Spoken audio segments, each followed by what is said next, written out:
कैसा होगा अगर मैं आपको बोलूँ कि लिटरेरी थ्योरी ये तो बहुत ईजी है, इसको हम अपनी एवरीडे लाइफ से कनेक्ट करके, हम बॉलीवुड मूवीज़ के ज़रिए कनेक्ट करके हम इसके जो डिफरेंट डिफरेंट कंसेप्ट हैं उसको हम समझ सकते हैं। आपको थोड़ा सा अजीब लगेगा लेकिन यस, लिटरेरी थ्योरी बहुत बहुत बहुत इंटरेस्टिंग पार्ट है पूरे इंग्लिश लिटरेचर का। जब मैंने पहली बार इसको पढ़ना शुरू किया था तब मुझे भी थोड़ा सा डिफ़िकल्ट लगता था, लेकिन अभी मैं बताऊं तो लिटरेरी थ्योरी को मैं क्योंकि मैं लिटरेरी थ्योरी को ईजिली समझ चुकी हूँ, और जब एक बार लिटरेरी थ्योरी को आप समझ लोगे तो आप हर जगह इसको अप्लाई करने लग जाओगे। ओके, तो आज की जो हमारी वीडियो होने वाली है इसके अंदर हम क्या बात करने वाले हैं, इसके अंदर हम इंग्लिश लिटरेचर के जो प्रीवियस ईयर क्वेश्चन पेपर हैं जनवरी 2025 में जो भी क्वेश्चंस पूछे गए हैं लिटरेरी थ्योरी से रिलेटेड, ओके, किससे, लिटरेरी थ्योरी के जितने भी क्वेश्चन पूछे गए हैं वो सारे क्वेश्चन आज की इस एक वीडियो के अंदर हम कवर करने वाले हैं। मैं आपको बता दूं यहाँ पर मैंने टोटल 11 क्वेश्चंस लिए हैं। इस 11 क्वेश्चंस के ना सिर्फ हम आंसर्स करने वाले हैं बल्कि आंसर्स के साथ साथ हम जितने भी कंसेप्ट हैं उनको भी क्लियर करने वाले हैं, ओके, ताकि आपके अपकमिंग एग्जाम में अगर यहाँ से क्वेश्चन पूछा जाए तो आप उसको समझ सकें, या आपको पता चल जाएगा, क्लियरिटी मिल जाएगी कि हाँ हमें ये पढ़ने की ज़रूरत है। ओके, तो ये सारी चीज़ें हम कवर करेंगे। कंसेप्ट को मैं आपको बता दूं कि काफ़ी इंटरेस्टिंग वे में हम कंसेप्ट को क्लियर करने वाले हैं। जैसे कि मैंने आपको बोला कि बॉलीवुड मूवीज़ के ज़रिए हम आज की ये जो क्लास है पूरी हम करने वाले हैं। तो चलो एक बार हम देख लेते हैं कि किस तरीके के क्वेश्चंस आपके पूछे गए थे। सबसे पहला क्वेश्चन आपका पूछा गया था, फर्स्ट क्वेश्चन आपका है ब्लू ह्यूमैनिटीज़ से लेकर। तो आप में से बहुत सारे ऐसे स्टूडेंट्स होंगे जिन्होंने ब्लू ह्यूमैनिटीज़ के बारे में कभी सुना नहीं होगा। तो ब्लू ह्यूमैनिटीज़ लिटरेरी थ्योरी का ही एक इमर्जिंग थ्योरी है, एक इमर्जिंग टर्म है। तो ब्लू ह्यूमैनिटीज़ में होता क्या है ये मैं आपको बता देती हूँ, और इस क्वेश्चन का राइट आंसर क्या है ये भी मैं आपको बता देती हूँ। तो ये जो क्वेश्चन है इस क्वेश्चन को ड्रॉप कर दिया गया था क्योंकि इनमें से कोई भी राइट आंसर नहीं है। आपसे पूछा गया था हु इज़ द क्रिटिक, कौन सा क्रिटिक एसोसिएटेड है ब्लू ह्यूमैनिटीज़ टर्म से, लेकिन इनमें से कोई सा भी करेक्ट आंसर नहीं था, तो इस क्वेश्चन को ड्रॉप कर दिया गया था। अभी हम बात कर लेते हैं ब्लू ह्यूमैनिटीज़ है क्या, किस चीज़ से एसोसिएटेड है। तो ब्लू ह्यूमैनिटीज़ को हम समझते हैं मुआना मूवी के ज़रिए। आई होप सो कि आप लोगों ने मुआना मूवी देखी होगी। मेरी तो बहुत अच्छी, मेरी फेवरेट मूवी है मुआना। तो मुआना मूवी में अगर आपने देखी है तो आप देखोगे कि किस तरीके से जो मुआना की लाइफ है, मुआना के जो लोग हैं, जहाँ पर मुआना रहती है, वो किस तरीके से इनकी लाइफ सी से कनेक्टेड है, इनकी लाइफ किस तरीके से समुद्र से कनेक्टेड है। ओके, जो इनके जो समुद्र है, समुद्र में जब मुआना जाती है तब उसे अपनी जो सिविलाइजेशन है, जो एंसेस्टर्स हैं, उनसे मिलती है, सारी चीज़ें उसे पता चलती हैं। तो ब्लू ह्यूमैनिटीज़ एक स्टडी है, एक इमर्जिंग स्टडी है जिसके अंदर स्टडी की जाती है कि किस तरीके से जो ह्यूमन है वो सी और जो वाटर बॉडी हैं उनसे किस तरीके से कनेक्टेड है। ओके, तो ये स्टडी की जाती है। अच्छा, मुआना मूवी नहीं देखी आप लोगों ने तो आप लोगों ने पुष्पा मूवी तो ज़रूर देखी होगी।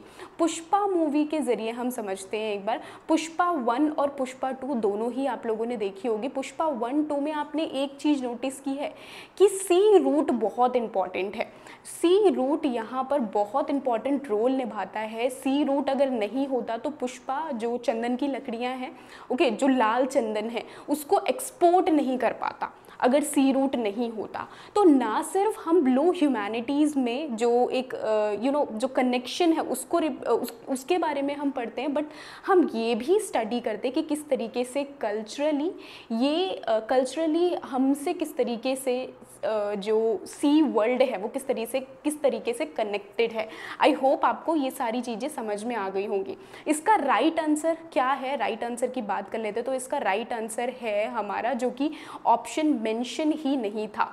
ओके, राइट आंसर स्टीवन, ये क्या है हमारा राइट आंसर है, लेकिन ये ऑप्शन मेंशन नहीं था। ऑल्दो ब्लू ह्यूमैनिटीज़ से और किस तरीके के क्वेश्चन पूछे जाते हैं, लेटेस्ट और क्या क्या क्वेश्चन पूछे गए हैं ये अपकमिंग वीडियोज़ में मैं आपको और इन डिटेल हम कवर कर लेंगे।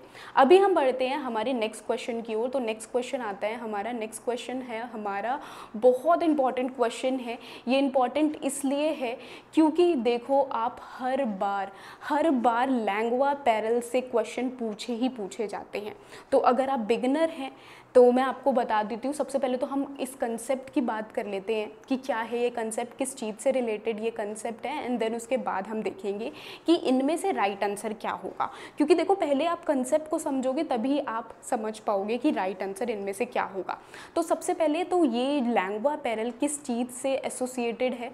लैंग्वा पैरल ये किसने दिया था, हम इसकी बात कर लेते हैं। तो ये किसने दिया था, ये फर्डिनेंड शेशोर ने दिया था, जो कि लिंग्विस्टिक के पार्ट हैं। ओके, जर्नल लिंग्विस्टिक उनका एक बुक इन्होंने लिखी थी। तो उस बुक के अंदर इन्होंने लैंग्वा पैरल की बात की है।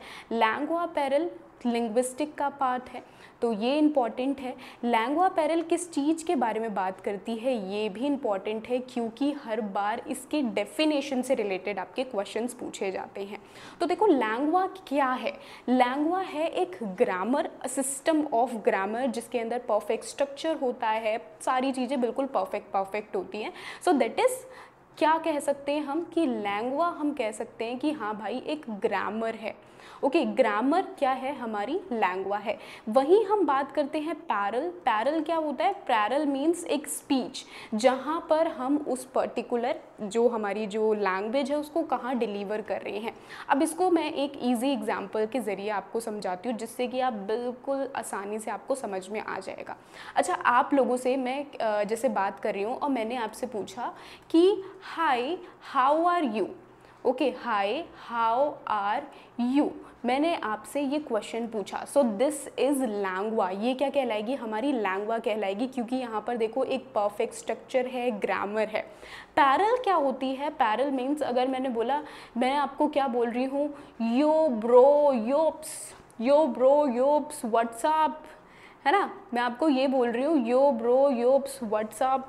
तो ये भी क्या है, आपने तो समझ लिया कि मैं क्या बोल रही हूँ, लेकिन यहाँ पर आपको कोई परफेक्ट स्ट्रक्चर, कोई ग्रामर नहीं देखने के लिए मिलेगी। तो ये क्या है, हमारी ये कहलाती है पैरल। ओके, पैरल कहलाती है जिसमें सिर्फ और सिर्फ स्पीच डिलीवर की जाती है, उसके अंदर कोई परफेक्ट स्ट्रक्चर, ग्रामेटिकल स्ट्रक्चर नहीं होता। ओके, पैरल और लैंग्वा में हमेशा आपको याद रखना है कि यहाँ पर ग्रामेटिकल स्ट्रक्चर होता है। अभी आपको ये जब समझ में आ गया है तो हम एक बार देख लेते हैं हमारे ऑप्शंस की ओर। हमारा ऑप्शन, हमसे क्वेश्चन में पूछा गया था कि इनमें से कौन सी स्टेटमेंट करेक्ट है। तो पहला ऑप्शन दिया है langue is the abstract language system, the grammar of a language. Grammar of a language, मैंने आपको बोला लैंग्वा क्या होती है, ग्रामर होती है इसके अंदर, तो ए हमारा करेक्ट हो जाएगा। अच्छा, क्योंकि हमारे पास इतना टाइम नहीं होता अपने एग्जाम में, तो सबसे पहले आपको क्या करना होता है, आपको पता चल गया कि ए करेक्ट है हमारा, कुछ भी हो जाए ए तो करेक्ट है ही। तो यहाँ पर जो बाकी बचे हुए ऑप्शन हैं उनको आप स्किप कर दो, उनको देखो ही मत कि ये तो हो ही नहीं सकता। अभी हमें क्या है, हमें टाइम वेस्ट नहीं करना पड़ेगा, हमें सारे हमें नहीं पढ़ने पड़ेंगे, हमें सिर्फ और सिर्फ बी और सी हमें पढ़ने की ज़रूरत है। ओके, तो बी और सी हमें देखना है। सबसे पहले बी को पढ़ लेते हैं। Parole is the language actually produce by its followers user following langue. यानी कि यहाँ पर बोला गया है कि जो पैरल है वो किससे एसोसिएटेड है, यानी पहले पैरल किसको फॉलो करती है, क्या पैरल लैंग्वा को फॉलो करती है। तो हाँ एग्जैक्टली, इसमें भले ही जो स्ट्रक्चर है ग्रामेटिकल स्ट्रक्चर नहीं होते, लेकिन स्टिल ये लैंग्वा को फॉलो करती है। तो राइट आंसर क्या हो जाएगा, ऑप्शन नंबर बी हो जाएगा। डाउट ना हो तो एक बार हम ऑप्शन नंबर सी भी देख लेते हैं। Langue is a language actually produced by parole. क्या लैंग्वा पैरल से बनी है, पैरल पहले है लैंग्वा बाद में है, नो। तो ये इनकरेक्ट हो जाएगा। राइट आंसर क्या हो जाएगा, ऑप्शन नंबर ए हमारा यहाँ पर करेक्ट हो जाएगा। आई होप सो कि आपको समझ में आ गया होगा लैंग्वा पैरल में क्या डिफरेंस होता है। लैंग्वा पैरल से same concept, same same concept मैं आपको बता देती हूँ, नोम चॉम्स्की ने भी सेम कंसेप्ट दिया है, जो कि क्या आ जाती है, लैंग्वा कॉम्पिडेंस। लैंग्वा को उन्होंने बोला है कॉम्पिडेंस, पैरल को उन्होंने बोला है परफॉर्मेंस। ओके, एंड इसके अलावा शशोर के और भी बहुत सारे कंसेप्ट है जो कि हमें पढ़ने होंगे। ओके, आगे आने वाली फर्दर वीडियोस में हम उसको डिस्कस करेंगे। ओके, तो राइट आंसर, जैसे कि मैंने आपको बताया, right answer option number A and B is the right answer. Next question हमारे पास आ जाता है। तो ये क्वेश्चन हमारा पूछा गया था chronology order of their publication years यहाँ पर पूछे गए हैं। तो देखो, जब भी हमारे पास क्रोनोलॉजी पूछी जाती है, आपको कुछ नहीं करना, आपको थोड़ा सा अपना दिमाग लगाने की ज़रूरत है। आपको ये पता है, अगर आप लोगों ने अच्छे से पढ़ाई की होगी तो आपको पता होगा नेशन नरेशन किसका वर्क है। नेशन नरेशन वर्क है होमी के भाभा का। ओके, किसका वर्क है, फेमस वर्क बाय होमी के भाभा। एंड हर बार होमी के भाभा से क्वेश्चन पूछे जाते हैं, तो होमी के भाभा बहुत इंपॉर्टेंट है। द डायलॉजिक इमेजिनेशन, ये किसका वर्क है, the dialogic imagination is by Mikhail Bakhtin. Mikhail Bakhtin, जब भी डायलॉग्स मेंशन हो, डायलॉग मेंशन हो, तो किसकी बात की जाती है, मिखाइल बख्तेन आएंगे। ओके, तो मिखाइल बख्तेन डायलॉजिज्म से बहुत ज़्यादा फेमस है। एंड आपको मैं बता दूँ, यूजीसी नेट में उनके क्वेश्चन डायलॉग से रिलेटेड ही आते हैं और हर बार आते हैं, तो बख्तेन बहुत इंपॉर्टेंट है। तो ये मिखाइल बख्तेन का कंसेप्ट है, मिखाइल बख्तेन का वर्क है द डायलॉजिक इमेजिनेशन, जिसके अंदर उन्होंने डायलॉग्स की बात की थी कि जो डायलॉग्स हैं वो क्या है, डायलॉग्स के ज़रिए लाइफ जो है वो क्या है, life is dialogic in nature. Life जो है हमारी कैसी है हमारी life is dialogic, life is dialogic in nature. इसका मतलब क्या है, life is dialogic in nature, यानी कि हम कम्युनिकेट कर रहे हैं, और जब हम कम्युनिकेट कर रहे हैं तभी हमें क्या है, चीज़ें समझ में आ रही है। मैं आपसे बात कर रही हूँ, आप मुझसे बात करोगे, तभी जो हमारे बीच की अंडरस्टैंडिंग है वो क्या है, बेटर हो पाएगी। अगर मैं सिर्फ अपने आप से ही मैं समझाए जा रही हूँ, आप मुझे बताओगे ही नहीं कमेंट करके कि हमें समझ में नहीं आया, या आपने बहुत अच्छे से एक्सप्लेन किया, तो मुझे समझ में कैसे आएगा, नहीं आएगा ना समझ। सेम यही कंसेप्ट आ जाता है हमारा टीचिंग एप्टीट्यूड में। टीचिंग एप्टीट्यूड में क्या बोला जाता है, teaching is a social process ऐसे कुछ होता है, सोशल आर्ट और सोशल प्रोसेस होता है। ये क्वेश्चन भी पिछली बार पूछा भी गया था, इससे क्वेश्चन भी बना था। तो टीचिंग भी क्या है, टीचिंग तभी हो सकती है ना जब कम्युनिकेशन होगा, जब डायलॉग्स होंगे दो लोगों के बीच में। ओके, तो life is dialogic in nature, ये इनका फेमस कोट भी है। ओके, नेक्स्ट आ जाते हैं। अब यहाँ पर आपको पता है ओरिएंटलिज्म किसका फेमस वर्क है। Orientalism famous work by Edward said. Okay, Edward said का फेमस वर्क है ओरिएंटलिज्म, आपको पता है, जिसके अंदर उन्होंने किसकी बात की थी, ऑक्सीडेंट एंड ओरिएंट की बात की थी। किसकी बात की थी, ऑक्सीडेंट की बात की थी, ऑक्सीडेंट वर्सेस ओरिएंट। कौन है ऑक्सीडेंट एंड कौन है ओरिएंट, एंड ये हमारा कौन सा किसका फेमस वर्क है, लाइक किस चीज़ से एसोसिएटेड है, ये वर्क एसोसिएटेड है हमारा पोस्ट कलोनियलिज्म से एसोसिएटेड है। ऑक्सीडेंट किसको बोला था, ऑक्सीडेंट इज़ वेस्ट, जो वेस्ट लोग हैं, वेस्ट पीपल को ऑक्सीडेंट बोला था। ओरिएंट बोला गया था ईस्ट को। ओके, यानी कि हम जो गरीब लोग हैं वो कौन है, हम ओरिएंट है, एंड ऑक्सीडेंट कौन है, जो सिविलाइज्ड हैं, कौन, वेस्ट सिविलाइज्ड हैं। ओके, तो देखो यहाँ पर आपको पता है, एक बार आप लोगों ने यहाँ पर आपको थोड़ा सा दिमाग लगाना है। आपको पता है ओरिएंटलिज्म ये कैसा वर्क है, ये एक पोस्ट कलोनियल वर्क है। लेकिन पोस्ट कलोनियल हमारा बाद में आया था, पोस्ट कलोनियलिज्म से पहले क्या आया था, पोस्ट कलोनियलिज्म से पहले आ जाता है कलोनियलिज्म। तो देखो यहाँ पर सबसे पहले कलोनियलिज्म की बात कहाँ की गई है, डिस्कोर्स ऑन कलोनियलिज्म। तो सबसे पहला क्या होगा, डिस्कोर्स ऑन कलोनियलिज्म, ये हमारा सबसे पहला वर्क होगा। नेक्स्ट आ जाता है anthropology and the colonial encounter, ये सेकंड वर्क हो जाएगा। ओके, थर्ड वर्क क्या हो जाएगा, थर्ड वर्क हमारा कौन सा हो जाएगा, क्या डायलॉजिक इमेजिनेशन हमारा थर्ड वर्क होगा, या फिर ओरिएंटलिज्म हमारा थर्ड वर्क होगा। तो third work we have dialogic imagination, fourth orientalism, and last में हमारा क्या आ जाएगा, नेशन नरेशन आ जाएगा। तो एक बार यहाँ पर देख लो, ये सारी यहाँ पर मैंने सेट भी कर रखा है। ओके, तो इनकी पब्लिकेशन डेट्स बहुत इंपॉर्टेंट है। देखो हर बार मैं यहाँ पर आपको बता देती हूँ कि कुछ वर्क्स ऐसे ऐसे होते हैं जो कि हर बार पूछे ही पूछे जाते हैं। जैसे कि यहाँ पर 2 वर्क्स ऐसे हैं, ये 2 वर्क्स अननोन वर्क हैं, तो इनकी पब्लिकेशन डेट्स याद करके कोई फ़ायदा नहीं है, अगली बार नहीं पूछी जाएंगी। लेकिन ये जो 3 वर्क हैं, ये 3 वर्क बहुत इंपॉर्टेंट है, हर बार इनसे क्वेश्चन पूछा जाता है, तो आप इनको याद करोगे तो आप फ़ायदे में रहोगे। ओके, नेक्स्ट क्वेश्चन देख लेते हैं। नेक्स्ट क्वेश्चन आ जाता है हमारा साइको एनालिटिकल क्रिटिसिज्म से लेकर। ओके, अब ये साइको एनालिटिकल क्रिटिसिज्म है क्या, ये मैं आपको बता देती हूँ। आप लोगों ने, आई होप सो, डियर जिंदगी आप लोगों ने मूवी देखी होगी। Just a second.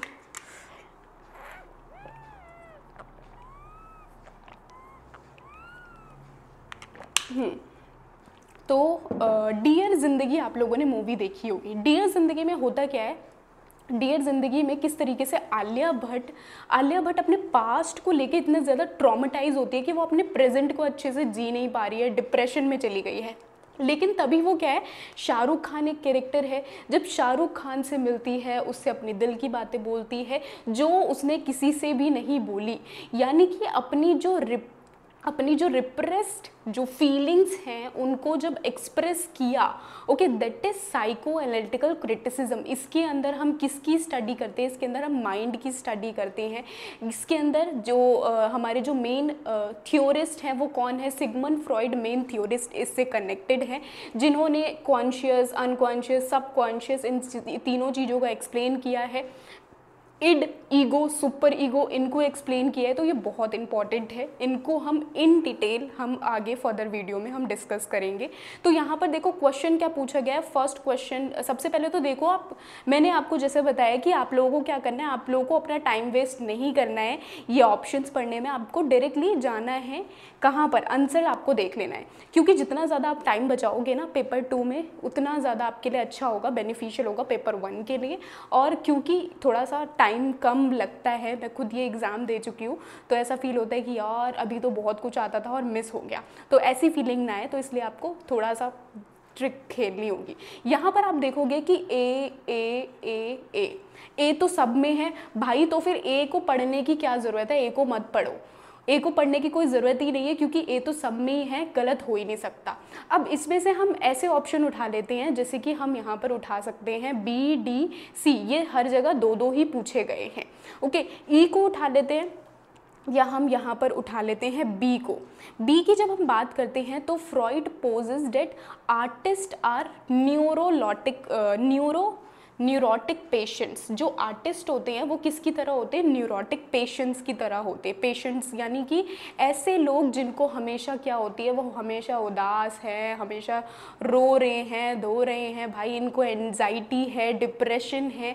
क्यों एंजाइटी डिप्रेशन क्यों है, क्योंकि ये कहीं ना कहीं ट्रॉमेटाइज हैं अपने पास्ट को लेकर, कुछ इनके चाइल्डहुड में कुछ हुआ है, कुछ ऐसी फीलिंग्स है जो कि वो दबा रहे हैं, एक्सप्रेस नहीं कर पा रहे, तो इस वजह से इनको ये सारी चीज़ें, ये एंजाइटी, डिप्रेशन, ये सारी चीज़ें होती हैं। ओके, तो क्या आर्टिस्ट न्यूरोटिक पेशेंट्स होते हैं? जी बिल्कुल होते हैं। सिगमंड फ्रॉइड ने बोला है कि आर्टिस्ट अपनी जो उनकी रिप्रेस्ड फीलिंग है, जो भी उनकी रिप्रेस्ड फीलिंग होती है, उनको वो एक्सप्रेस करते हैं अपने वर्क्स के अंदर।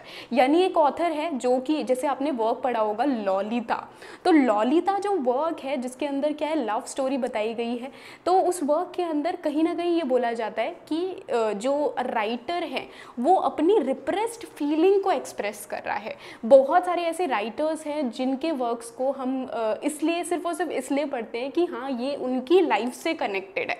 ओके, तो यानी कि कहीं ना कहीं जो वर्क्स होते हैं इन अ वे वो राइटर की फीलिंग को बताते हैं, एक्सप्रेस करते हैं। तो ये तो हमारा करेक्ट हो जाएगा, बी इज़ करेक्ट।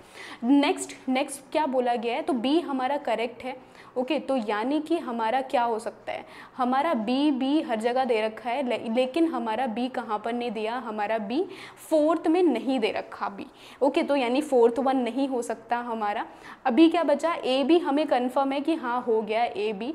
सी की बात करते हैं हम, सी में क्या बोला है। अच्छा, यहाँ पर ना ये क्वेश्चन मैंने पढ़ा था तो मैं आपको डायरेक्टली यहाँ पर बता देती हूँ। थोड़ा सा कन्फ्यूज़न इसलिए हो रहा है, ये मुझे भी काफ़ी ज़्यादा कन्फ्यूजिंग लग रहा था, क्योंकि देखो एनटीए के अकॉर्डिंग ऑप्शन नंबर 4 करेक्ट है, लेकिन जब आप इन सारे क्वेश्चंस को देखोगे, जब सारे ऑप्शंस को देखोगे तो यू विल फाइंड कि यार सारे के सारे ही करेक्ट हैं। और जब मैंने देखा इन ऑप्शंस को, नॉट सारे के सारे, ओके, जैसे कि मैं ऑप्शंस, जैसे ए तो मैंने बोला कि ए करेक्ट है, बी की बात करते हैं तो बी को बिल्कुल बोला है उन्होंने, बी भी हमारा करेक्ट है। सी की बात कर लेते हैं, सी सिगमंड फ्रॉइड ने क्या ये बोला है, psychoanalysis can be use to account for many development, क्या हम इसका यूज़ कर सकते हैं development and practice history in the history of civilization, तो बिल्कुल करेक्ट, ये भी हमारा करेक्ट है। और रिप्रेस्ड लाइक इसमें मुझे थोड़ा सा बिट कन्फ्यूज़न है, क्योंकि यहाँ पर या हिस्ट्री ऑफ सिविलाइजेशन की बात की है तो इसका हम वर्क हिस्ट्री ऑफ सिविलाइजेशन नहीं पता कर सकते, या तो सी हमारा नहीं हो सकता, इन अ वे सी नहीं हो सकता। लेकिन जब इसको मैंने गूगल पर सर्च किया तो गूगल पर यस बोल रहा था, तो आई डोंट नो कि इसका क्या होगा, इसको मैं थोड़ा और, मुझे लगता है कि इन डेप्थ स्टडी करनी पड़ेगी। लेकिन सी मुझे लगता है नहीं हो सकता, क्योंकि देखो साइको एनालिसिस जो है वो कहीं ना कहीं वो किसी भी तरीके से एक हिस्ट्री से कनेक्टेड हो सकता है, लेकिन हिस्ट्री जो लोग हैं उनकी हिस्ट्री से कनेक्टेड हो सकता है, लेकिन सिविलाइजेशन की हिस्ट्री से कैसे कनेक्टेड है, ये थोड़ा सा बिट कंफ्यूजिंग है। ओके, नेक्स्ट देख लेते हैं, डी क्या पूछा गया है, D a repressed wish does not become fantasy, क्या जो फीलिंग्स दबा के रखते हैं, आपको कोई क्रश है, बहुत अच्छा लगता है आपको कोई पर्सन, तो वो क्या हमारी फैंटेसी बन जाती है। आप लोगों ने कभी ना कभी एक आईएएस ऑफिसर की वीडियो देखी होगी, आप लोगों ने यूट्यूब पर बहुत ज़्यादा रील्स वगैरह चलती रहती है, तो मैंने भी देखी है। तो जब मैं उनकी वीडियोस देखती हूँ तो मेरा भी मन करता है कि यार यूपीएससी क्रैक कर लेती हूँ, मुझे भी इनकी जैसी पावर चाहिए, लेकिन फिर लगता है कि यार बहुत ज़्यादा पढ़ना पड़ेगा, मुझसे नहीं होगा। तो कहीं ना कहीं बहुत सारे ऐसे स्टूडेंट्स होंगे जिनकी ये विश होगी कि उनको क्या है, यूपीएससी क्लियर करना है, यूपीएससी क्रैक करना है। तो यानी कि वो ऐसी विश है, वो ऐसी रिप्रेस्ड विश है उनकी, जो कि क्या बन चुकी है, अब वो फैंटेसी बन चुकी है वो विश। ओके, तो ये क्या हो जाएगा, ये डी हमारा इनकरेक्ट हो जाएगा, करेक्ट नहीं है। ओके, रिप्रेस्ड विश क्या बन जाती है, फैंटेसी बन जाती है, तो डी हमारा नहीं होगा यहाँ पर। ई की बात कर लेते हैं, ई में सेम इन्होंने बोला है कि Freud propose that literature and other artists manifest the repress subconscious and unconscious drives of the artist, क्या जो आर्टिस्ट होते हैं वो अपने वर्क के अंदर अपने अनकॉन्शियस सबकॉन्शियस फीलिंग्स को एक्सप्रेस करते हैं, तो बिल्कुल करते हैं। तो राइट आंसर अगर मैं बोलूँ तो देखो मैंने यहाँ पर जैसे कि बोला ई यहाँ पर करेक्ट है। ओके, तो ई करेक्ट है, ऑप्शन नंबर 4 यहाँ पर करेक्ट हो जाएगा, और एनटीए के अकॉर्डिंग भी ऑप्शन नंबर 4 इज़ करेक्ट। सी में मुझे सी में, लेकिन हाँ अगर 4 करेक्ट है तो सी तो हमारा गलत हो ही नहीं सकता ना। ओके, तो यानी सी करेक्ट है। अगर ये बोल रही हूँ मैं कि हाँ 4th है तो बहुत ज़्यादा खिचपिच सी हो गई है यहाँ पर। अगर मैंने यहाँ पर बोला कि 4th करेक्ट है तो 4th करेक्ट है, यानी कि ए सी ई करेक्ट है एनटीए के अकॉर्डिंग। जब ए सी ई करेक्ट है तो यानी कि बी अगर हम बोल रहे हैं, ऑब्वियसली अगर तुम ई को करेक्ट कर रहे हो तो बी को कैसे तुम इनकरेक्ट कर सकते हो, दोनों स्टेटमेंट आप पढ़ोगे कहीं ना कहीं सेम है। ओके, तो यानी कि A B C B right answer हो सकता है, तो दोनों ही यहाँ पर राइट आंसर बन सकते हैं। आपको क्या लगता है एक बार ज़रूर कमेंट करके बताना, इसको ध्यान से पढ़ना आप लोग। ओके, नेक्स्ट देख लेते हैं हम नेक्स्ट क्वेश्चन आ जाता है प्रैक्टिकल क्रिटिसिज्म का। प्रैक्टिकल क्रिटिसिज्म जो कि यस ये क्रिटिसिज्म का पार्ट है, लेकिन अब चलो ठीक है स्लाइड में आ गया है तो कर लेते हैं इसको। प्रैक्टिकल क्रिटिसिज्म लिटरेरी क्रिटिसिज्म का पार्ट है, जिसके अंदर क्या किया गया था, आई ए रिचार्ड इससे कनेक्टेड है। ओके, और यहाँ पर किसकी बात की गई थी, ये प्रैक्टिकल क्रिटिसिज्म जिसमें आई ए रिचार्ड ने एक क्या किया था, उन्होंने एक एक्सपेरिमेंट किया था। उन्होंने अपने स्टूडेंट्स को क्या दिए, उन्होंने अपने स्टूडेंट्स को वर्क्स दिए, और उन वर्क्स के अंदर ना तो उन्होंने टाइटल दिया कि हाँ इस वर्क का क्या टाइटल है, ना तो उन्होंने राइटर्स के नेम बताए। अब उनके जो स्टूडेंट्स थे उनको इस वर्क को एनालाइज करना था अपने तरीके से। तो उन्होंने देखा कि हर एक इंडिविजुअल स्टूडेंट एक पर्टिकुलर वर्क को एक अलग तरीके से एनालाइज कर रहा है, इंटरप्रिटेट कर रहा है। सो that is practical criticism. Okay, जहाँ पर क्या होती है, जहाँ पर जो बायोग्राफी है, राइटर की बायोग्राफी, सोशल बैकग्राउंड, इस पर फोकस नहीं किया किया जाता है। तो राइट आंसर क्या हो जाएगा यहाँ पर, व्हाट इज प्रैक्टिकल क्रिटिसिज्म ये पूछा गया है, the close analysis of literary text in such a way as to bring out their political meaning. क्या पॉलिटिकल मीनिंग आउट करने के लिए किया जाता है? No, wrong answer. Okay, next आ जाते हैं, a movement which wish to make literary criticism more relevant. क्या इसका एम ये था कि लिटरेरी क्रिटिसिज्म को हम और ज़्यादा रिलेवेंट बना सके? नो, इसका एम ये था कि एक न्यू सॉर्ट ऑफ इंटरप्रिटेशन को इन्वेंट किया जाए। नेक्स्ट आ जाते हैं, the close analysis of poem without taking account of external information. Right answer is option number 3। Option number 3 यहाँ पर राइट आंसर होगा।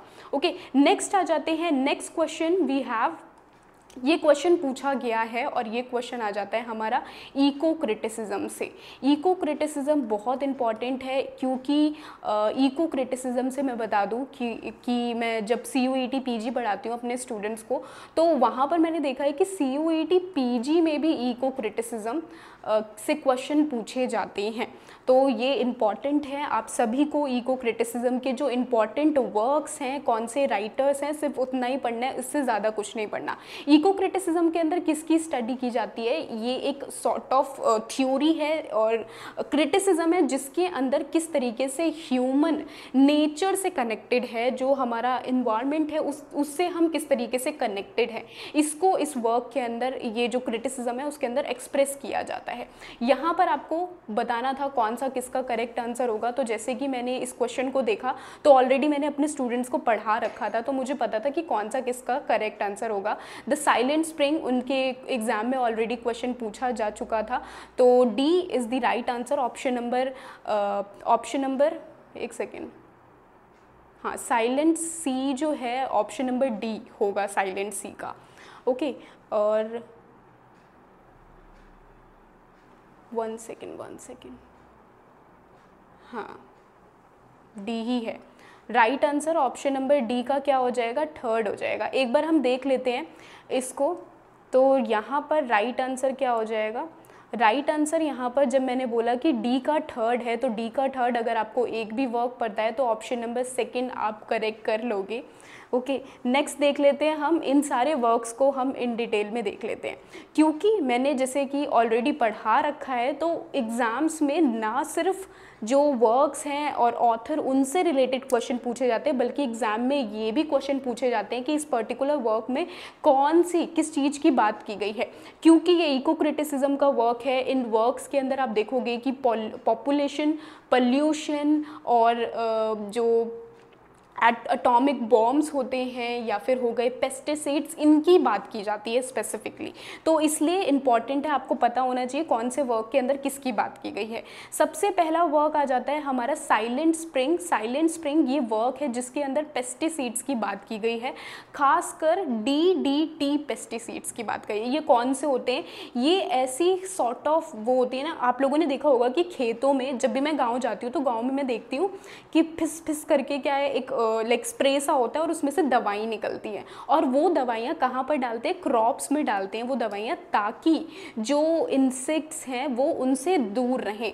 तो जब भी फूड के अंदर हम क्या डाल रहे हैं? वो दवाइयाँ डाल रहे हैं ताकि उनमें कीड़े ना लगे, लेकिन कहीं ना कहीं वो हमारे खाने को डिस्ट्रॉय कर रहे हैं, ख़राब कर रहे हैं। तो इसके अंदर यूज़ ऑफ पेस्टिसाइड्स इसकी बात की गई है। ये आपका UGC नेट जो पेपर 1 है उसके अंदर भी आपको पढ़ाया जाता है। ओके, तो ये आपको याद रखना है कि इसकी बात की गई है। नेक्स्ट वर्क आ जाता है द इन्वायरमेंटल इमेजिनेशन। यहाँ पर आपको याद रखना है कि लॉरेंस, ये कौन थे? ये खास, इनको कंसिडर किया जाता है फाउंडेशनल इको क्रिटिकल टेक्स्ट, इस वर्क को कंसिडर किया जाता है। पहली बार इको क्रिटिसिज्म वो क्वाइन भी इन्होंने किया था, लाइक फर्स्ट यूज़ इन्होंने किया था। इन्होंने अपने वर्क के अंदर द इन्वायरमेंटल इमेजिनेशन, इस वर्क के अंदर बात की थी कि किस तरीके से ह्यूमन नेचर से कनेक्टेड है, किस पर, जैसे कि आप लोगों ने वर्क पढ़ा होगा हेनरी डेविड, इनका फेमस वर्क है वेल्डन। वेल्डन इसी वर्क के अंदर इन्होंने सिविल डिसोबीडेंस की बात की गई है। सिविल डिसोबीडेंस को महात्मा गांधी ने भी यूज़ किया है। ओके, ये आपको याद होना चाहिए। एंड हेनरी डेविड ने अपने वर्क के अंदर नेचर की बात की थी कि किस तरीके से नेचर ह्यूमन आपस में एक दूसरे से कनेक्टेड हैं। डू रिमेंबर ये किसके पार्ट हैं? ये द डायल मैगजीन के पार्ट हैं, ट्रांसेंडेंटलिज्म मूवमेंट के पार्ट हैं, अमेरिकन ट्रांसेंडेंटलिज्म मूवमेंट के पार्ट हैं। बहुत इंपॉर्टेंट है ये भी। ओके, तो यहाँ पर इसकी बात की गई थी। Next work we have on the beach. Next work आता है हमारे पास ऑन दी बीच। तो ऑन दी बीच के अंदर किसकी बात की गई है? यहाँ पर ग्लोबल न्यूक्लियर वॉर की बात की गई है। ओके, कि किस तरीके से जो न्यूक्लियर वॉर है वो कैसे लोगों की लाइफ को अफेक्ट कर रही है। नेक्स्ट वर्क आता है हमारे पास the population bomb. Population bomb, तो यहाँ पर रैपिड पॉपुलेशन ग्रोथ की बात की गई है। ओके, तो ये चीज़ें आपको यहाँ पर याद रखनी है। प्लस में किसने लिखा है, कौन से राइटर हैं इसमें, ये सारी चीज़ें आपको याद रखनी है। ये मैं नोट्स आपको दे दूँगी, टेलीग्राम चैनल आप मेरा फॉलो कर लेना, वहाँ पर आपको ये सारे नोट्स मिल जाएंगे। प्लस में और भी एक्स्ट्रा नोट्स मैंने वहाँ पर पुट कर रखे हैं, तो वो भी डाउनलोड कर लेना। नेक्स्ट आ जाते हैं identify the one who was not a new critic. New critic का पार्ट कौन सा नहीं है, इसमें आपको ये बताना है। ओके, तो न्यू क्रिटिक आपने अगर पढ़ा होगा, लिटरेरी थ्योरी आपने पढ़ी होगी, तो you know very well Allen Tate तो न्यू क्रिटिक के पार्ट हैं ही, क्योंकि इनका फेमस वर्क आता है टेंशन इन पोइट्री, जिसके अंदर इन्होंने किसकी बात की है? एक्सटेंशन इन टेंशन की बात की है। ओके, तो राइट आंसर क्या हो जाएंगे यहाँ पर? हमारे राइट आंसर हो जाएंगे option number D is right answer, because Claude levy-straws किससे कनेक्टेड है? ये कनेक्टेड है, एंथ्रोपोलॉजिस्ट थे, स्ट्रक्चरलिज्म से ये कनेक्टेड है। ओके, स्ट्रक्चरलिज्म के पार्ट है, तो right answer is option number D. Next question we have there is nothing outside the text. ये किसकी स्टेटमेंट है? So this is a statement by Jacques Derrida. तो उनके अकॉर्डिंग टेक्स्ट के बाहर कुछ भी नहीं है। ये पोस्ट स्ट्रक्चरलिस्ट के पार्ट थे जैक्स डेरिडा हमारे। इनके अकॉर्डिंग कि जब हम एक टेक्स्ट को पढ़ रहे हैं, ओके, तो मीनिंग हमें कहाँ से मिलेगी? उसी टेक्स्ट के अंदर हमें मीनिंग मिलेगी, लेकिन मीनिंग क्या होगी? मीनिंग फिक्स्ड नहीं होगी, इतना आपको याद रखना है। मीनिंग कभी भी क्या होगी? मीनिंग कभी भी फिक्स्ड नहीं हो सकती है। ओके, जस्ट लाइक स्ट्रक्चरलिस्ट क्या बोलते थे? मीनिंग इज फिक्स्ड, और मीनिंग फिक्स्ड है, लेकिन इन्होंने बोला कि मीनिंग फिक्स्ड नहीं है। इसके बाद आपको याद रखना है जैक्स डेरिडा की सारी टर्म्स आपको याद रखनी है। कौन कौन सी टर्म है? तो इनकी अपूरिया टर्म पिछली बार क्वेश्चन पूछी जा चुकी है। Then we have difference, binary opposition, okay, और ये सारी टर्म्स आपको याद रखनी है, जो कि हम आगे डिस्कस करेंगे। नेक्स्ट आ जाते हैं हम। नेक्स्ट क्वेश्चन पूछा गया है हमसे, मैच दी फॉलोइंग से क्वेश्चन पूछा गया है, जहाँ पर आपको मैचिंग करनी है। अब जैसे कि मैंने आपको ऑलरेडी बता रखा है कि जहाँ पर भी आपको डायलॉग मिले, तो डायलॉग का क्या राइट आंसर होगा? मिखाइल बख्तिन उसके राइट आंसर होंगे। ओके, तो राइट आंसर ऑप्शन नंबर ए का क्या हो जाएगा? 3 हो जाएगा। साथ ही आपको पता है कि जब भी unconscious dream and the unconscious, okay, यानी कि ये किसने बोला है? ऑब्वियसली ये सिगमंड फ्रॉइड का कंसेप्ट है, ये आ जाता है। रॉलन बार्थ्स इनका फेमस कोट है, text can be either readerly text और राइटली टेक्स्ट। ओके, तो रीडली टेक्स, राइटली टेक्स, ये इनका कंसेप्ट है, बहुत इंपॉर्टेंट है ये भी। मिशेल फोको इनका फेमस वर्क, फेमस कंसेप्ट है archaeology of the human sciences. Okay, तो राइट आंसर क्या हो जाएगा हमारा? ए का थर्ड है, तो ए का थर्ड भाई हमारा ये नहीं हो गए, ए का थर्ड, बी का सेकंड, तो बी का सेकंड नहीं, बी का फर्स्ट है। ऑप्शन नंबर 3 यहाँ पर करेक्ट हो जाएगा। साथ ही मैं आपको बता दूं कि ये 4 राइटर बहुत इंपॉर्टेंट हैं, बहुत इंपॉर्टेंट है। इनके सारे कंसेप्ट, सारे वर्क्स, हर बार इनसे क्वेश्चन पूछे जाते हैं, तो बहुत बहुत बहुत इंपॉर्टेंट है। नेक्स्ट क्वेश्चन वी हैव, यहाँ पर आपको बताना है कि कौन सा किसका कंसेप्ट है और कौन से कंसेप्ट के कौन थ्योरिस्ट हैं। ओके, तो सबसे पहले आ जाता है हमारा डीफेमिलराइजेशन, अनकैनी एक्टर नेटवर्क थ्योरी, होमोसेक्स। ये सारे के सारे कंसेप्ट हैं। तो मैं यहाँ पर आपको एक बार राइट आंसर बता देती हूँ किसका है। डीफेमिलराइजेशन, अगर आप लोगों ने फॉर्मलिज्म को अच्छे से पढ़ा है तो आपको पता होगा कि राइट आंसर क्या हो जाएगा? विक्टर शेवोस्की, यहाँ पर आ जाएगा हमारा ए। ओके, नेक्स्ट आते हैं अनकैनी। अगर आपको आपने अगर सिगमंड फ्रॉइड अच्छे से पढ़ा है तो आपको ये भी पता चलता है अनकैनी किसका कंसेप्ट है, फ्रॉइड का कंसेप्ट है। ए का क्या आ जाएगा, थर्ड आ जाएगा, ए का थर्ड आ जाएगा एंड बी का क्या आ जाएगा, हमारा फोर्थ आ जाएगा। Option number B is correct. लेकिन अगर ये है क्या, कंसेप्ट की बात तो हमने कर ली कि ये राइट आंसर होगा, लेकिन ये है क्या, किस चीज़ से एसोसिएटेड है, हम इसकी बात कर लेते हैं। सबसे पहले आ जाते हैं हमारे डीफेमिलराइजेशन। What is डीफेमिलराइजेशन? डीफेमिलराइजेशन एक टर्म है, कम्स फ्रॉम रशिया, और ये किससे कनेक्टेड है, ये हमारा कनेक्टेड है फॉर्मलिज्म से। ओके, फॉर्मलिज्म, फॉर्मलिस्ट मूवमेंट जो थी उससे कनेक्टेड है ये टर्म। विक्टर शिवोस्की जिन्होंने अपने ऐसे आर्ट एज टेक्निक के अंदर इसकी बात की थी। इस वर्क का, इस टर्म का मतलब क्या है, it means making the familiar seems stranger so we can see it with fresh eyes. यानी कि कुछ एक ऐसी फैमिलियर चीज़ है लेकिन वो थोड़ी सी हमारे लिए क्या है, थोड़ी सी स्ट्रेंजर सी है और वो हमारे लिए फ्रेश लगेगी।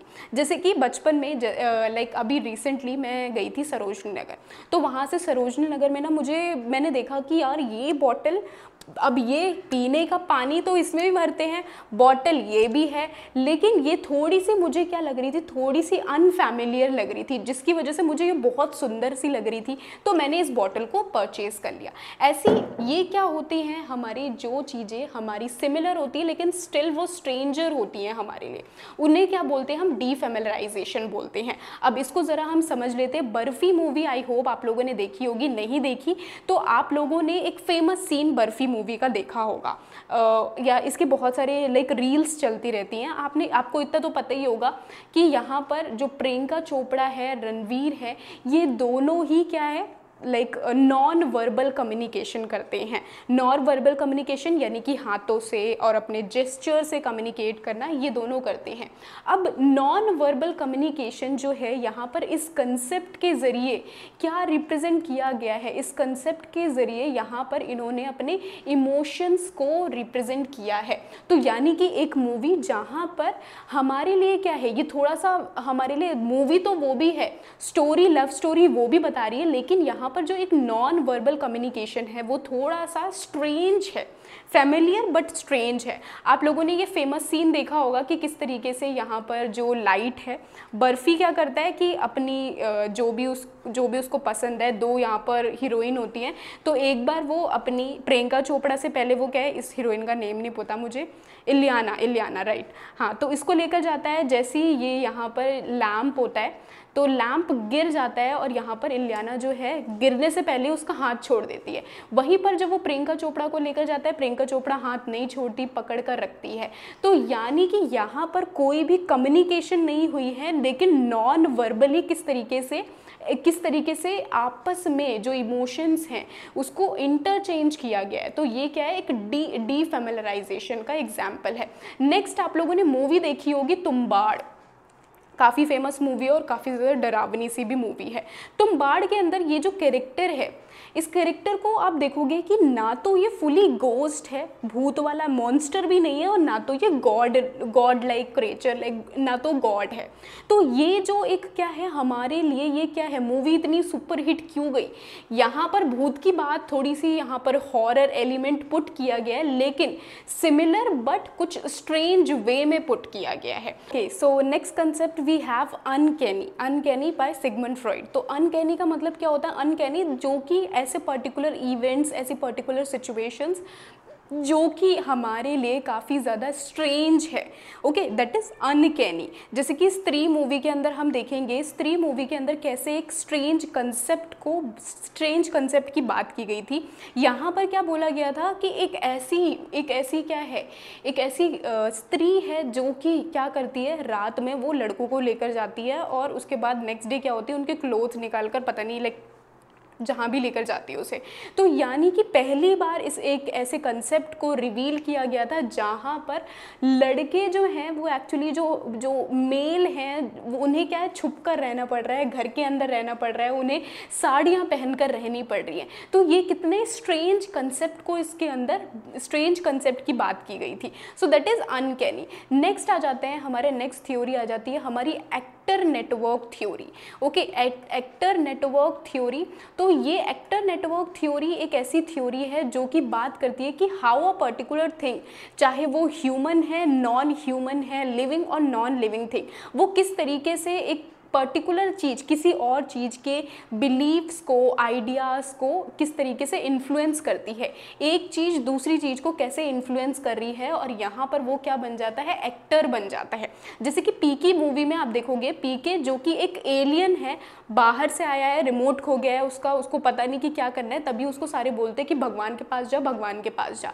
तो तभी उसे पता चलता है कि भगवान जो है, भगवान ने किस तरीके से इन लोगों के ऊपर इन्फ्लुएंस कर रखा है, जो लोगों के आइडियाज़ हैं, बिलीफ हैं, वो किस अकॉर्डिंग चल रही है, वो सारे के सारे इन्फ्लुएंस हैं। गॉड ने सबको इन्फ्लुएंस कर रखा है, तभी तो वो बोल रहे हैं कि कॉल जो है वो गलत लग रही है, रॉन्ग नंबर लग रहा है ना। रॉन्ग नंबर तभी लग रहा है क्योंकि वो बता रहा है कि किस तरीके से तुम लोग गॉड से इन्फ्लुएंस हो, लेकिन गॉड तो कोई है ही नहीं। So that is actor network theory, जहाँ पर एक्टर कौन बन गया, गॉड एक एक्टर बन गए, और गॉड से ही हम सारे के सारे इन्फ्लुएंस हो रहे हैं। हमारे जितने भी आइडियाज़ होते हैं, जितने भी बिलीव्स होते हैं, वो गॉड से कनेक्टेड है। ओके, अब यहाँ पर एक्टर नेटवर्क थ्योरी का मैंने जस्ट एग्जाम्पल दिया है, यहाँ पर अब ये मत समझ लेना कि सब में गॉड ही है। नेक्स्ट आ जाते हैं, हमारी होमो सेकर ये थ्योरी दी थी, जिसके अंदर होता क्या है, बेसिकली अ पर्सन जो कि अपने आप को जो एग्जिस्ट तो करता है, लेकिन इन अ वे वो अपने आप को एक्सेल कर दे। ओके, वो क्या है, they exist but they are excluded from the society, from law, हर चीज़ से वो क्या है, अलग है। फेमस वर्क आप लोगों ने पढ़ा होगा, मेटामॉर्फोसिस बाय फ्रांज काफ्का। इसके अंदर होता क्या है, जॉर्ज सैम्सा एक कैरेक्टर है, जॉर्ज सैम्सा रात में सोता है, सुबह उठता है और वो देखता है कि वो किस में, कॉकरोच में टर्न हो चुका है। और तभी क्या होता है, किस चीज़ को पोर्ट्रे किया गया कि अब वो, क्योंकि वो एग्जिस्ट तो करता है, लेकिन वो अपने आप जो ये सोसाइटी है उससे किस तरीके से अलग हो गया है। ओके, तो यहाँ पर हम उस चीज़ को देख सकते हैं कि किस तरीके से कैरेक्टर एग्जिस्ट करता है, लेकिन स्टिल वो सोसाइटी से, लॉ से, और जो जितने भी पॉलिटिक्स हैं उन सारी चीज़ों से अलग है। नेक्स्ट आ जाते हैं हम, नेक्स्ट क्वेश्चन पूछा गया है यहाँ पर, कल्चरल स्टडीज़ का ये क्वेश्चन है। तो कल्चरल स्टडीज़ में आपको बताना था कि which one is true. Okay, पहला ही आप पढ़ोगे, आपको पता होगा कि जो centre for contemporary cultural studies है वो कहाँ पर स्टैब्लिश हुआ है, कब स्टैब्लिश हुआ है, यहाँ पर ये क्या दे रखा है, गलत दे रखा है। ओके, तो ऑप्शन नंबर ए गलत है हमारा, तो क्या हो जाएगा, ये होगा नहीं, ए नहीं होगा, ना ही डी होगा, बी सी डी हो सकता है, लेकिन सबसे पहले हम अगर ई को पढ़ लेते तो हमें बाकी पढ़ने की ज़रूरत ही नहीं पड़ेगी। ओके, थोड़ा सा दिमाग चलाना है। नेक्स्ट देखो, ई को पढ़ो, chutnification was a term used by Edward Soja. क्या इन्होंने यूज़ की है, नो, इनकरेक्ट। टर्म किसने यूज़ की है, सलमान रश्दे। ओके, सलमान रश्दे ने इस टर्म को यूज़ किया है। ओके, अपने कौन से वर्क के अंदर यूज़ किया है, अपने वर्क के अंदर, इनका वर्क है Midnights children. Okay, Midnights children, sorry,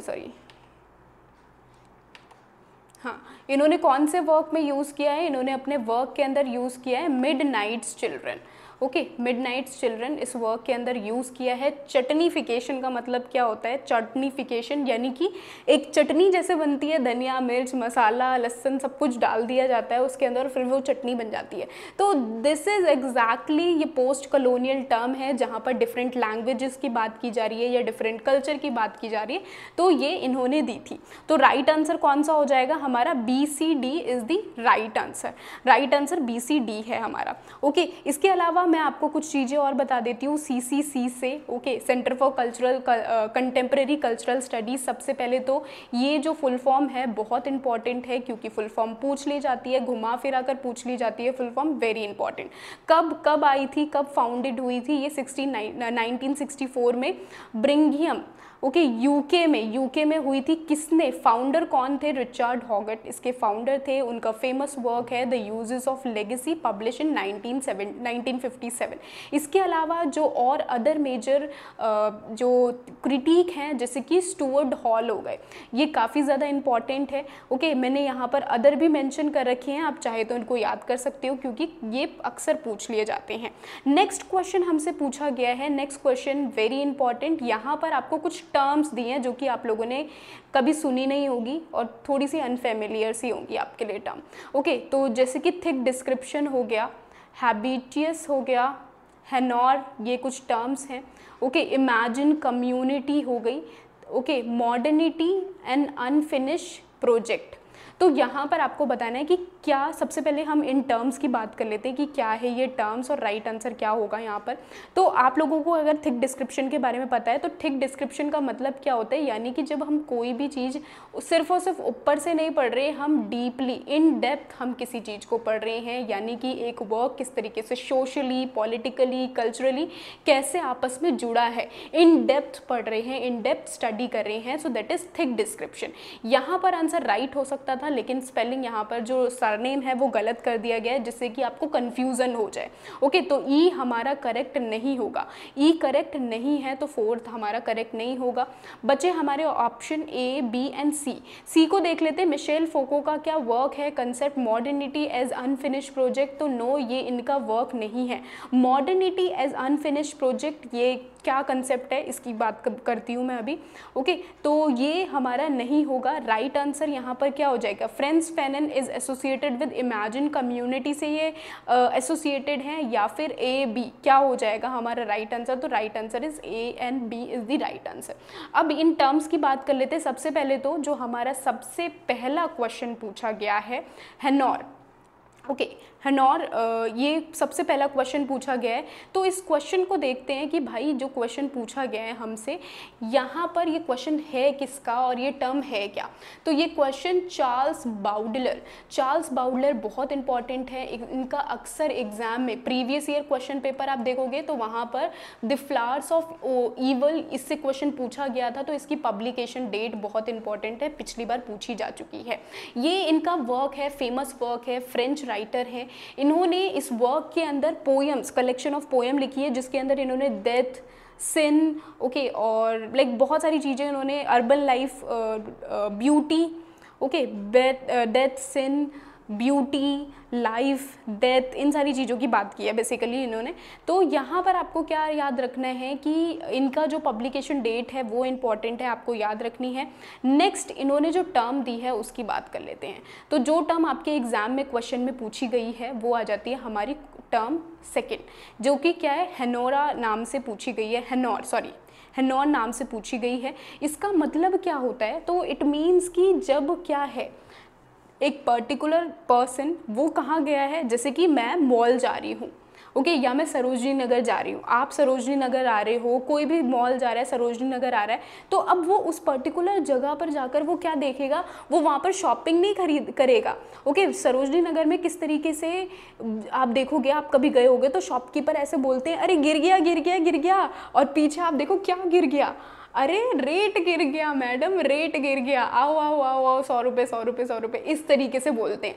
अब मैं तो हेनोर, जिसका मतलब क्या होता है कि जब हम एक पर्टिकुलर प्लेस पर जा रहे हो और उस प्लेस पे जाकर हम सिर्फ और सिर्फ ऑब्जर्व कर रहे हैं, कोई शॉपिंग नहीं कर रहे, किसी से बात नहीं कर रहे, हम किस लिए जा रहे हैं, an observer of city life. ठीक है, ये इस कंसेप्ट का मतलब क्या है, एक ऑब्जर्वर को बोला जाता है।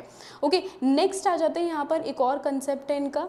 तो इस कंसेप्ट का मतलब क्या होता है, जैसे कि कई बार ऐसा होता है कि आपके पास सब कुछ है, लाइफ में सब कुछ अच्छा चल रहा है, लेकिन स्टिल आपको बोरियत फील हो रही है। आपके पास लैपटॉप है, टाइम है आपके पास वो सारी अपॉर्चुनिटी है कि हाँ आप इजीली इस एग्ज़ाम को क्लियर कर सकते हैं, लेकिन स्टिल आपको लगता है कि यार मुझसे नहीं होगा, हमसे नहीं हो पाएगा, लाइफ में तो कुछ भी अच्छा नहीं चल रहा। ओके, तो ये क्या है, ये हमारी लाइफ का जो बॉर्डम है, मेलैंकोली फीलिंग है, उसके बारे में बात करता है ये कंसेप्ट। ओके, तो हाँ, नेक्स्ट आ जाते हैं हम, नेक्स्ट आ जाता है हमारा हैबिटियस। हैबिटियस जिसका मतलब क्या होता है, इसका मतलब, इस टर्म का मतलब होता है कि हमारा बिहेवियर किस तरीके से हमारे इन्वायरमेंट से कनेक्टेड होता है। अब मैं जैसा बिहेव करूँगी, मैं जैसे कि मुझे आदत नहीं है, मेरे जो जब भी मैं किसी फ्रेंड से मिलती हूँ या मेरे जो स्कूल फ्रेंड्स होते हैं, जो कॉलेज के फ्रेंड्स हैं, जो जितने भी मेरे अभी तक फ्रेंड्स बने हैं ना, वो सब मुझे बोलते हैं कि यार तुम कितनी मासूम हो, तुम गालियाँ नहीं देती हो, तुम ऐसे नहीं बोलती, तुम ऐसा नहीं करती हो। तो यार मेरा नेचर नहीं है ऐसा, क्योंकि हमेशा से मैं उस नेचर में रही नहीं हूँ। आई डोंट नो कैसे, बट हाँ मेरा नेचर ऐसा लड़ाई झगड़े करने वाला नहीं है। तो इन अ वे आप जहाँ पर रहते हो, वो जो इन्वायरमेंट है वो आपके नेचर को, आपके बिलीफ, आपके जो आइडियाज़ हैं उनको शेप करता है, और that is habitus. Next concept आ जाता है modernity as an unfinished work. तो modernity as an unfinished work यानी कि आपने जितने भी वादे किए थे कि मॉडर्न लाइफ में, मॉडर्न टाइम पीरियड में पॉल्यूशन कम हो जाएगा, जो ग्लोबल वार्मिंग है वो कम हो जाएंगी, जितने भी प्रोजेक्ट बनाए गए हैं। तो यहाँ पर बात किसकी गई गई है, स्पेसिफिकली प्रोजेक्ट्स की बात की गई है। जितने भी प्रोजेक्ट, जितने भी आइडिया थे कि ये कर लेंगे वो कर लेंगे, वो सारी की सारी प्रोजेक्ट्स जो प्रोग्रेसेस थी वो क्या रह गई हैं, वो कंप्लीट नहीं हुई हैं, वो अनफिनिश रह चुकी हैं।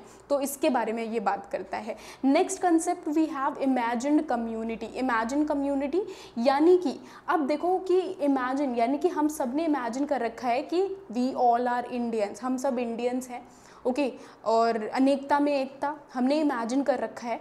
लेकिन हम क्या है, क्या फिजिकली हम सारे के सारे एक हैं? हम क्या एक घर में रहते हैं? हम सबके आइडियाज़ एक हैं? क्या हम सबकी आइडेंटिटी एक है? नहीं है एक, ओके। तो यानी सिर्फ और सिर्फ हमने इमेजिन कर रखा है, that is imagine community, okay. Next we have thick description, जो कि मैंने आपको ऑलरेडी एक्सप्लेन कर दिया। थिक डिस्क्रिप्शन का मतलब क्या है कि थिक डिस्क्रिप्शन यानी हम जब क्या है इन डेप्थ में किसी भी चीज़ को समझ रहे हैं, okay, that is thick description, okay. तो that's it for this session. I hope so कि आपको ये सारी चीज़ें, सारे कंसेप्ट बिल्कुल क्लियर हो गए होंगे। एंड साथ ही मैं आपको बता दूं कि ये सारी चीज़ें आपको कहाँ पर मिल जाएगी। ये सारी चीज़ें आपको मिल जाएंगी हमारे टेलीग्राम चैनल पर, मैं वहाँ पर अपलोड कर दूँगी। टेलीग्राम का लिंक मैं डिस्क्रिप्शन में डाल दूँगी। साथ में मुझे कमेंट करके ये बता देना कि क्या आपको और इन अदर वीडियो चाहिए, नेक्स्ट वीडियो आपको किस टॉपिक पर चाहिए। एंड मैं ये भी सोच रही थी कि क्यों ना मैं एक दो वीडियो पेपर 1 की भी बना दूं, जहां पर मैं एक ही सिंगल वीडियोस के अंदर मैं जस्ट जो मेरे नोट्स हैं उनको मैं शेयर करूं आप लोगों से, और एक ही वीडियो में सारी चीज़ें मैं जल्दी जल्दी ख़त्म करवा दूँ। क्योंकि बहुत सारे ऐसे स्टूडेंट्स हैं जो मुझसे बोलते हैं कि मैम प्लीज़ आप बहुत अच्छा एक्सप्लेन करते हो, हमें समझ में आता है आपसे, तो आप ही करवाओ, आप ही पढ़ाओ। और पेपर 1 में तो कन्फ्यूज़न होती भी बहुत है। तो लेट्स सी कि क्या होता है। आप मुझे एक बार कमेंट करके बताओ कि पेपर 1 पेपर 2 क्या करवाऊँ मैं स्टिल बहुत कंफ्यूज हूँ। पेपर 2 तो देखो होगा ही होगा, उसकी कोई टेंशन नहीं है। पेपर 2 की भी वीडियो आएगी, पेपर 1 की भी वीडियो आएगी। तो नेक्स्ट वीडियो किस टॉपिक पर चाहिए आपको एक बार कमेंट करके बता देना, और मिलते हैं हमारे नेक्स्ट सेशन में। तब तक के लिए बाय।